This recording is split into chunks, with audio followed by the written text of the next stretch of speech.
এটা কি আপনার প্রথম বিয়ে? জি। বর্তমানে কোনো গার্লফ্রেন্ড আছে? না অতীতে ছিল? না, অতীত বর্তমান কোনো কালেই কোনো গার্লফ্রেন্ড ছিল না। কেন ছিল না? আমি কখনো কোনো প্রেম করিনি তাই। কেন প্রেম করেন? আপনার কি কোনো শারীরিক সমস্যা আছে? থাক।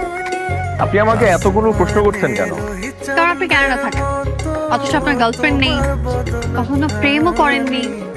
ব্যাপারটা কেমন অস্বাভাবিক না?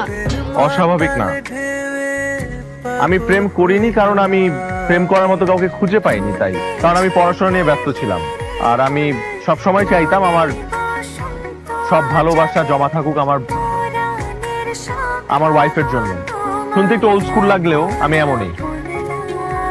ড্রিঙ্ক করেন? জি।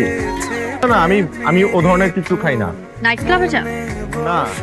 আপনার কি এইচআইভি আছে? না। আচ্ছা, আপনি কি আসলে কানাডা থাকেন? না আপা, আমি আন্দরকিল্লা থাকি।